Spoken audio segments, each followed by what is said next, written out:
Cell cell cell, market में लग चुकी है बहुत भारी सेल।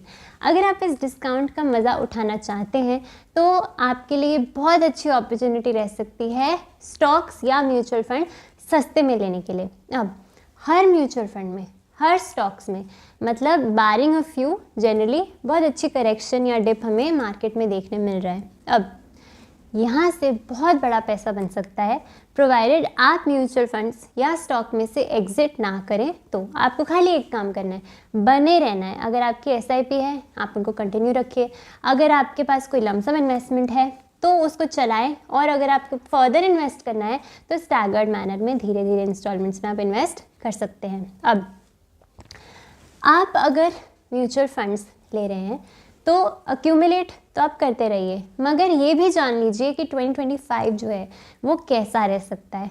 2025 बहुत वॉलेटाइल रहेगा, बहुत ऊपर नीचे यहाँ बाज़ार में चलता रहेगा।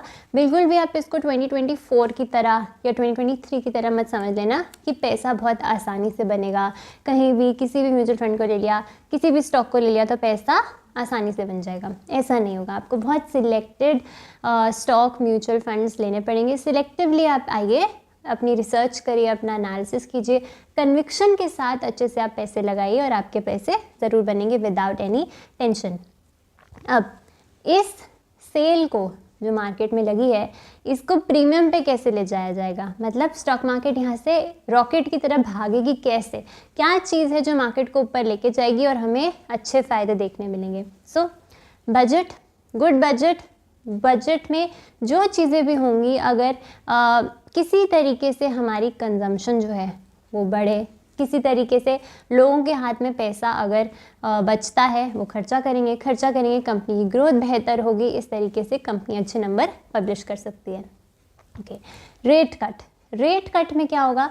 रेट कट अगेन एक लिक्विडिटी बूस्टर होता है, आरबीआई की तरफ से रेट कट होगा। जैसे कोविड में ऑलरेडी रेट्स बहुत हाई नहीं थे लेकिन उनको फर्दर काटा गया। इस तरीके से इक्विटी मार्केट्स में बहुत लोगों ने पैसा लगाया और पैसा बनाया भी। सो बहुत अच्छे मौके ये बन सकते हैं आपके पैसा बनाने के लिए। चलिए बात करते हैं निफ्टी की। निफ्टी आज के दाम पे कितने प्रतिशत गिर चुका है? अगर ये सेल लगी है तो ये कितने परसेंट की लगी है? निफ्टी जो है वो 12-13% जो है आज की डेट में डाउन है। क्या यहाँ से और नीचे जा सकता है? Yes, Nifty bearing a few situations, बहुत एक्सट्रीम सिचुएशंस थी कोविड में या 2008 में जब लेमन ब्रदर क्राइसिस हुई थी, उस समय पे निफ्टी बहुत करेक्ट हुआ था, मगर 20% से ज़्यादा की करेक्शन जो होती है वो बेयर मार्केट होती है और अभी बेयर मार्केट का कोई भी साइन नहीं है। सो यहाँ से अगर आपको डाउनफॉल कैलकुलेट करनी है तो ज़्यादा 4-5%, 6% यहाँ इतना आप करेक्शन देख सकते हैं। वो भी अगर कुछ भी अच्छा नहीं गया तो ट्रंप ने कोई बुरी बात कह दी, टैरिफ बढ़ा दिए, बजट अच्छा नहीं बना, इस कारण से हमें और गिरावट देखने मिल सकती है। मगर अगर यहाँ से कोई भी अच्छा ट्रिगर मिलता है तो मार्केट को ऊपर ही जाना होगा, क्योंकि नेगेटिव जितने भी हैं वो काफ़ी हद तक फैक्टर इन हो चुके हैं। मार्केट काफ़ी ओवरसोल्ड है। सो यहाँ पे आप पैसा डेफिनेटली सोच सकते हैं लगाने के बारे में। ओके, अब निफ्टी जो है अगर मैं यहाँ पे लूँ तो मुझे कितना परसेंटेज रिटर्न्स मिल सकती है अगर ये ऑल टाइम हाई पे जाता है? हो सकता है आप में से कुछ ETF इन्वेस्टिंग करते हो सकता है कोई म्यूचुअल फंड लेते हो, तो अगर निफ्टी यहाँ से ऑल टाइम हाई जाएगा तो कितना हमें मिल जाएगा? 20%। यानी कि अगर आप म्यूचुअल फंड ले रहे हैं या स्टॉक्स ले रहे हैं वहाँ तो आपको और भी ज़्यादा रिटर्न्स देखने मिल सकते हैं। तो सिर्फ निफ्टी की बात है कि अभी ले लिया 13% गिर के चढ़ते चढ़ते हमें 20% रिटर्न मिल जाएंगे, लेकिन अगर आप स्टॉक म्यूचुअल फंड्स में है तो वहाँ तो ऑब्वियसली गिरावट भी ज़्यादा होती है निफ्टी की कंपैरिजन में, एंड जब पैसे बनते हैं तो अच्छे म्यूचुअल फंड स्टॉक्स में तो और भी ज़्यादा रिटर्न्स आपको देखने मिलते हैं। ओके, कौन से सेक्टर्स यानी कि कौन से स्टॉक्स में पैसा लगाया जाए?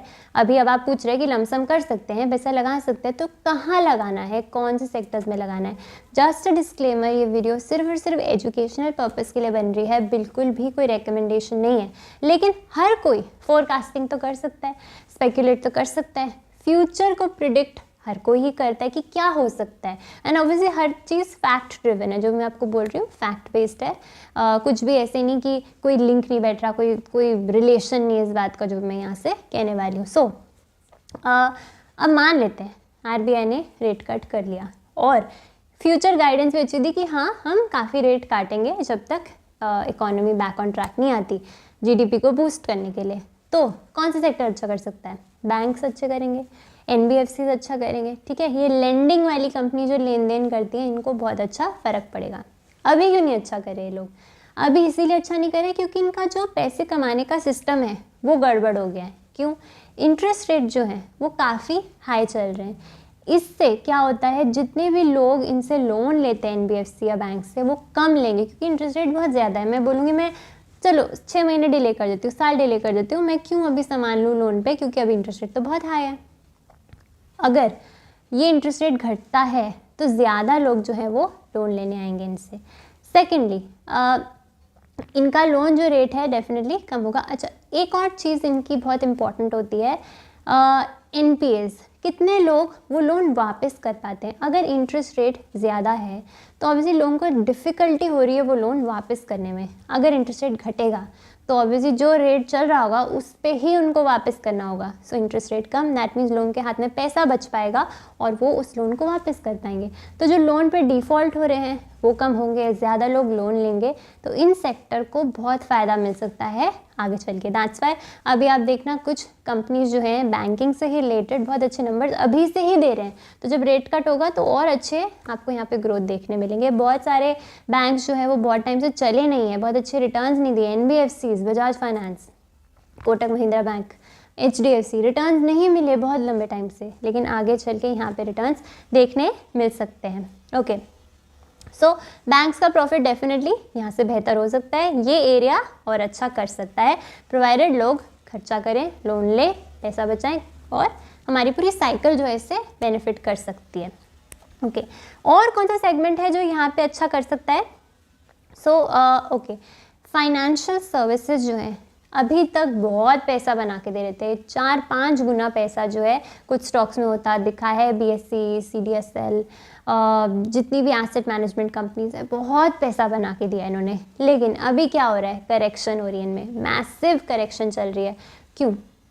इनके जितने भी मैं देख रही हूँ, जितने भी रिजल्ट्स आ रहे हैं अच्छे नहीं आ रहे, है ना। क्यों नहीं आ रहे? क्योंकि जब भी मार्केट करेक्शन दिखाती है, मार्केट का सेंटिमेंट ख़राब होता है, लोग पैसा जो है निकालने लगते हैं बाज़ार से।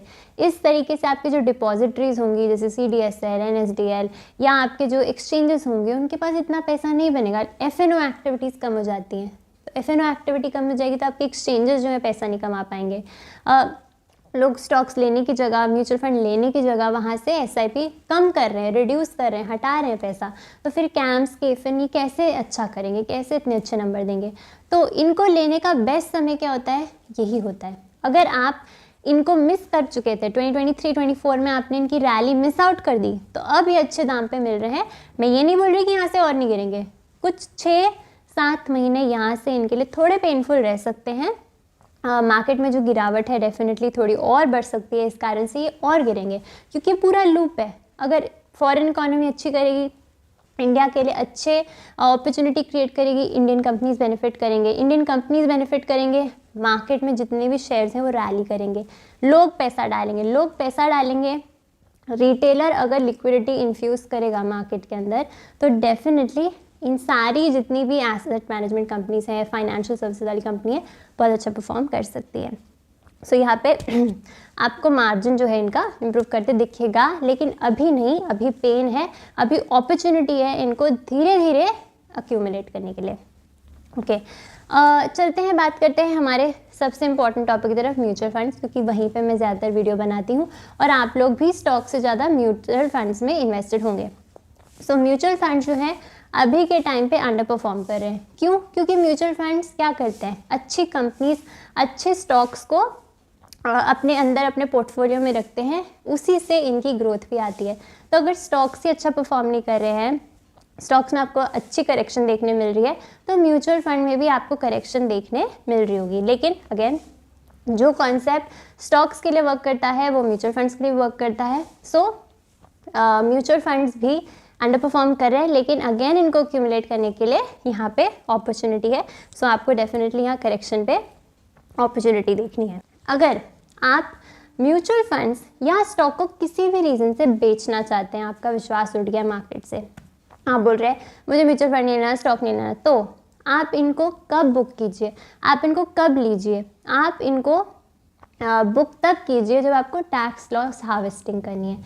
यानी कि जब फरवरी मार्च आता है उस समय पे जितने भी लोग हैं वो क्या करते हैं, जितने भी स्टॉक्स चल नहीं रहे, म्यूचुअल फंड चल नहीं रहे, अच्छे रिटर्न्स नहीं दे रहे, उनको बुक करते हैं और उनकी जगह अच्छे स्टॉक्स लेते हैं, अच्छे म्यूचुअल फंड लेते हैं जो आगे चल के अच्छा परफॉर्म कर सकते हैं। सो अगर आप रीबैलेंसिंग के पॉइंट ऑफ व्यू से सोचें कि मैं टैक्स लॉस हार्वेस्टिंग करता हूँ, लॉस वाले स्टॉक्स या म्यूचुअल फंड जो अच्छा नहीं कर सकते आगे भी, उनको मैं बेच के अच्छे म्यूचुअल फंड्स लूँ, स्टॉक्स लूँ, तो वो एक अच्छा आउटलुक होगा। लेकिन सब कुछ बेच के निकल जाना, ये बहुत ही ख़राब डिसीजन जो है वो आपका रह सकता है। Okay, sorry. अब अगर जब भी आपने एक थंब रूल हमेशा याद रखना है, अगर आप इसको याद रख के चलेंगे ना आपको डर लगेगा, ना आपका मोटिवेशन टूटेगा, आप हमेशा पैसा बना के निकलेंगे मार्केट से। क्या, बाज़ार जब गिरता है तो आपने क्या करना है, अपनी SIP का जो अमाउंट है बढ़ा देना है, लमसम भी बढ़ा देना है, लमसम करने लग जाना है। लेकिन अगर इसका उल्टा होता है, अगर बाज़ार यहाँ से चढ़ता है तो आपने SIP का जो अमाउंट है उसको स्टेप अप नहीं देना, उसको धीरे धीरे गिराना है, छोटी छोटी SIP करनी, बड़ी बड़ी SIP नहीं करनी। सिमिलरली लमसम का तो आइडिया भी अपने मुंह में, मन में नहीं लाना है। सो आपने इस बात का ख्याल रखना है, क्योंकि बाज़ार गिरता है ये एक अपॉर्चुनिटी है, बाज़ार चढ़ता है ये कुछ नहीं है, बस फोमो है, ट्रैप है। इस बात को अगर आप ध्यान में रखेंगे आप बहुत पैसा बनाएंगे। तो अभी क्या हो रहा है, अभी इसका मतलब सिर्फ और सिर्फ अपॉर्चुनिटी है और कुछ 3 से 6 महीने ऐसी सिचुएशन आपको मार्केट में देखते मिलेगी। So overall stocks, mutual funds under perform कर रहे हैं, प्रॉब्लमैटिक सिचुएशन में है। लेकिन ये प्रॉब्लम इनके खुद के वजह से नहीं है, क्योंकि पिछले क्वार्टर से देखें तो इस क्वार्टर में बेटर रिजल्ट्स आ रहे हैं। मतलब ये म्यूचुअल फंड एंड स्टॉक जो है वो अच्छा ही आगे चल के परफॉर्म करेंगे। प्रॉब्लम खाली इतनी है, मार्केट इसलिए करेक्ट हो रही है क्योंकि FII जो है ये मार्केट से जा रहे हैं, ये जो है हमारी मार्केट की लिक्विडिटी जो है सक कर रहे हैं।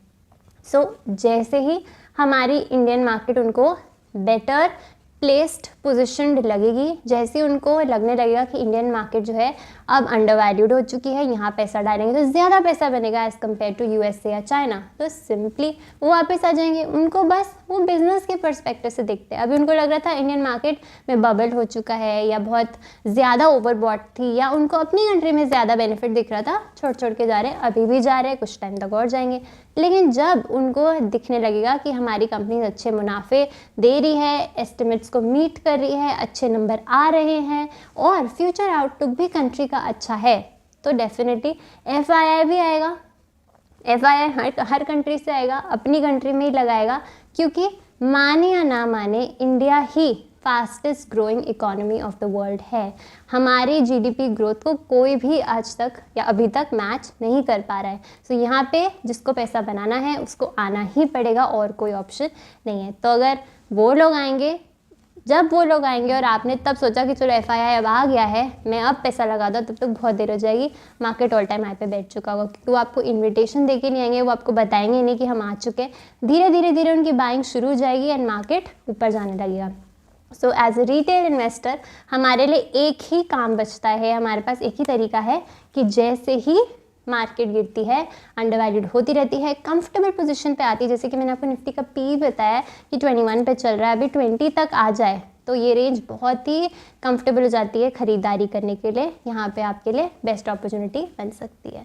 सो जितनी भी बातें थे मैंने सिंपली आपको आसान भाषा में समझाने की कोशिश की। सोचा कि कोई डाउट ना रह जाए, आपको समझ में आ जाए कि अभी मार्केट कैसी पोजीशन है, कहाँ जा सकती है। If you like the video do not forget to like it, और वीडियो को देखना मत बंद कीजिए, लर्निंग बंद करना मत छोड़िए, कुछ ना कुछ सीखते रहिए, न्यूज़ आर्टिकल्स पढ़ते रहिए, देखिए मार्केट में क्या चल रहा है एंड उसी तरीके से अपना डिसीजन लीजिए। मगर ओवरऑल सेंटिमेंट जो है वो इंडिया पे बुलिश ही है। So thank you watching the video and bye.